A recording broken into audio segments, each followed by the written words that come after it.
observe and report. Not starving was the goal. Declan fidgeted in his seat and tried to remember his standard answers to standard interview questions. He second-guessed declining the water offered to him, figuring that a dry mouth now was better than a full bladder later. The room was oppressive, with only one door visible and no windows. He couldn't figure out where the light above was coming from, but it cast a spotlight over the tiny stage of a desk where his paperwork rested in a folder. Declan imagined it to be a scale model for some school play with the folder, some kind of avant-garde stage backdrop for the drama students trying to be deep. The internal joke helped with the tension. "Why do you want to be in security?" was the first question. The voice came from just outside the spotlight. "Oh, hello." Declan tried to look nonchalant and not at all startled. He hoped whoever it was didn't notice.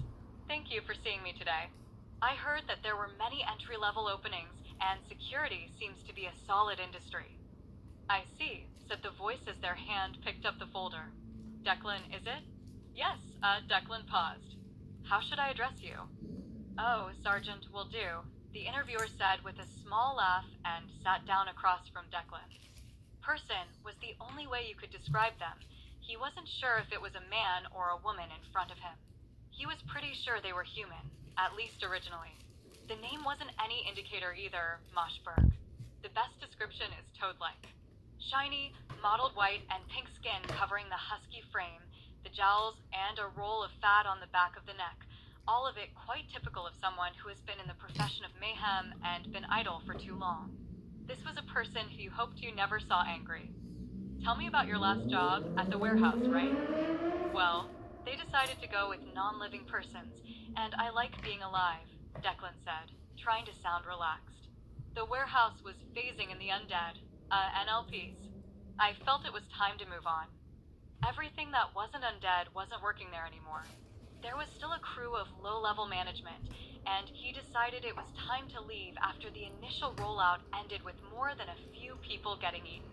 Declan interviewed a couple of different places, but only Plinkertone showed an interest. "So you have NLP experience?" Sergeant Moshberg asked, adding, "Plinkertone has a necromancy track if you're interested. Mostly for post-mortem interrogations." "No, Declan adjusted in his seat, trying to hide that he rotated his shoulders to relax the muscles in his neck. "I'm more of a people person." "I understand." A quick ruffle through the papers followed a furrowed brow as one page was held longer. One of the test scores, he wondered? "All the arcane-type roles require at least a basic degree before we could even consider you. My family couldn't afford to send me to any of the schools, and my guidance counselor wasn't helpful." He paused, then added, "I started at the warehouse thinking that since it was such a big company, I could grow with them, but it didn't work out that way." "It's okay," Mosh said, trying to calm him. "Most entry-level positions are of the observe and report variety. You have the right temperament for security work, and it looks like an aptitude for the training to get a bard card." "What is that?" he asked. "You never heard of bards? They used to be a sort of hype man back in the days of the adventure hobos, telling stories of a hero's daring do. Now, it's mainly about communication." Sergeant Berg continued, "You will be an expert witness and negotiator. Music ability is optional. The card is a holdout from the days when you could be a protected non-combatant, at least to those who honored it." Sergeant Berg looked Declan over and said, "Does that sound like something you would be interested in?" "That sounds like a great opportunity," Declan said, trying to show the right amount of enthusiasm. "Desperation is just as bad as apathy. We have training and full benefits available if you survive your first 30 days. Grinning, they added, "I'm legally required to say it like that. You will be working at the Galleria, which greatly improves your odds of survival. Finish up your paperwork with SBR, Sentient Being Resources, and you can start at once." The days passed, and Declan settled into his shift. Mornings at the mall were predictable and easy. The Galleria is one of those high-end places where nice people go to buy nice things. Some places cater to the old and rich, and several to the young and rich. No matter the store, you have to be rich to shop at the Galleria. "Hey, kid, what's your location?" asked the voice of Victor, the dispatcher, in his ear. The beads by Trey, which provided two-way communication, were company issue. He couldn't afford them otherwise. At Sea Goat's Coffee, Declan replied. Which Sea Goats? The one that's by Bell's Books and Candles or next to Necromancy now? Victor asked. No, I'm over at the one by Stephanie Staves and Scrolls, near the Cupcake Emporium, Declan said. I'm heading towards the Book Nook. It's almost time for the kids' show. The voice replied, There's a good lad. Victor out. Declan approached the yard in front of the Book Nook, an outlet store with all sorts of things for the public. In addition to books and scrolls, there were, of course, how-to manuals of all kinds. They even had a DIY section for the wage mage who was a corporate drone by day and wanted to remember why they had learned magic in the first place. They also had the popular series grimoires for dunces, and there was always something new in the section marked self-improvement. Declan got there in time to watch the entertainer setting up, this one an ancient-looking woman with a hurdy-gurdy slung over her shoulder like a lute and a traveler's trunk converted into a little stage with red curtains closed. Kids gathered around for the morning's entertainment. As the crone started playing a familiar children's song on the hurdy-gurdy, the curtains parted and several stringless marionettes came out to perform. These marionettes, or chibis, as she called them, looked like chubby little versions of various creatures that were big-eyed and friendly. The children clapped at their arrival and joined them in a circle in front of the old woman, who was singing standard children's songs. She played several sing-alongs, and the chibis helped with the dances for the children to participate in. By the end of the performance, the children, tired and ready to nap, were walked back to their caregivers by the puppets in a conga line, while a separate puppet moved through the crowd, collecting banknotes from the adults, who were placing the children in their strollers. The adults started to disperse. Declan, report. Victor's voice crackled. Show is over, Declan said to the voice. The performer is packing up. Which one did she take? Victor asked. What do you mean? Declan replied. She always tries to steal at least one, so which one did she take? I didn't see. Declan looked around, trying to find a stroller or carriage missing a child. Everyone looks like they have their kid. She switches them out with a puppet. After a couple of hours, the puppet self-destructs, usually by hurling itself into something to destroy the body. Parents are too grief-stricken to piece it together, most of the time. That's horrific. Why would she do that? Declan asked.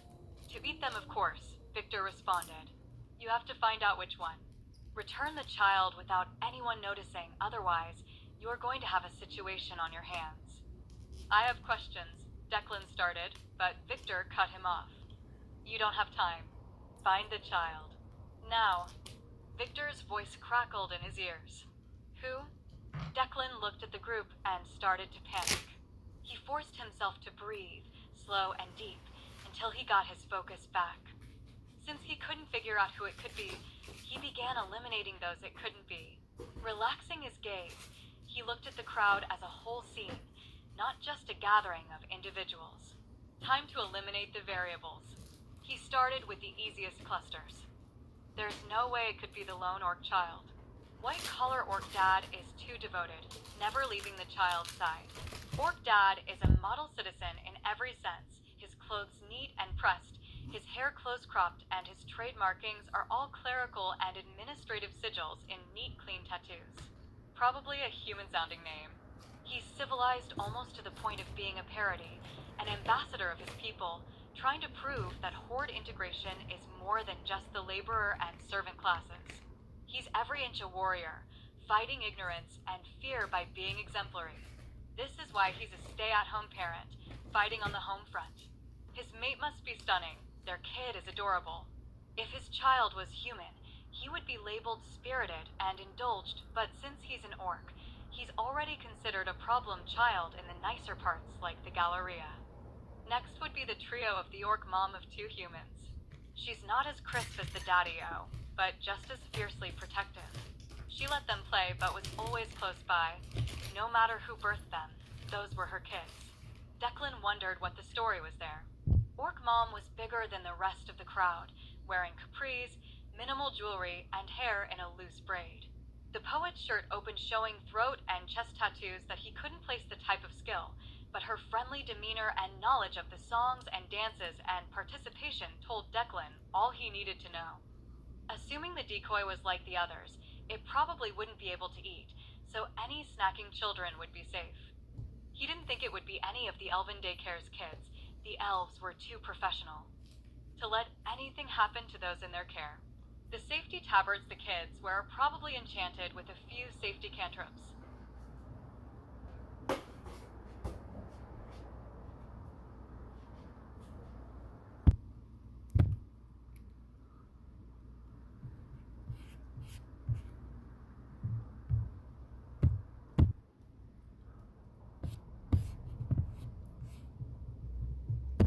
The groups of kids who were under the care of individual elves were probably also safe. The fact that they were eating sliced fruits as a treat after the show confirmed that they were. Halfling au pairs and human parents were at the highest risk. Not as many eyes as the daycare, and the relative safety of the Galleria meant their guard was likely down. That narrowed it down to about half a dozen or so sleepy kids, but they were scattered among the crowd. The naptime types were packing up to leave. There was no way he could figure it out before the crowd dispersed. He kept looking around, but it was no use. There were too many kids, and most of them were sleeping. "I think I know what to do," Declan said to Victor as he started to approach the performer. He took a deep breath and smiled.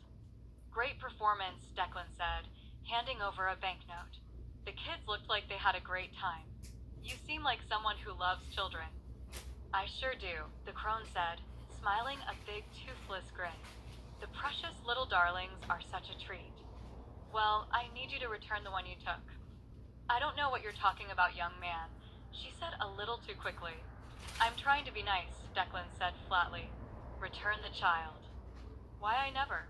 Her voice rose in pitch and volume. She knew the crowd would defend her, a sweet old lady from the bad man. Declan lowered his voice and leaned in. "Do be quiet. What do you think these people are going to do when I show them the kid you stole?" She settled down and said, with a sheepish grin, "You can't blame me, can you? A girl's gotta eat." "Tell you what," Declan said, "we can get you some barbecue right after you return the kid. You do like Blood God barbecue, yes?" The old lady nodded as Declan continued his pitch. "You like barbecue. The meat's tender because it's slow cooked, and it will be right here right after we order it. That kid is going to take forever to cook." Everyone knows that after the Great War, someone convinced the Blood God to convert his temples to barbecue pits. The logic is that since human flesh is practically the same as pork, any order would double as a sacrifice.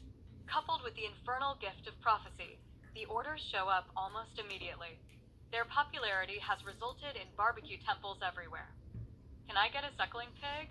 The crone's mouth was starting to water, with turnips. Gently, Declan placed a hand on the old woman's shoulder and soothed, "We can do that." His grip tightened on the woman's shoulder, and he said menacingly through his teeth, "Now put the child back." "Okay." The lady double-clapped and made a few quick gestures. From out of the trunk, a doll stepped into the sunlight, carrying a pinwheel. It was the one that looked like a baby minotaur. It looked around, saw a woman, and ran up to her, pinwheel spinning swiftly. The doll bowed in front of her, waved the pinwheel, and pantomimed gifting it to the sleeping child in the stroller. The woman, preferring to let the baby sleep, motioned to the doll. The doll danced a little jig, waving the pinwheel back and forth before handing it over. The woman slowly bent down, reached out a hand, and stared at the spinning wheel with heavy-lidded eyes.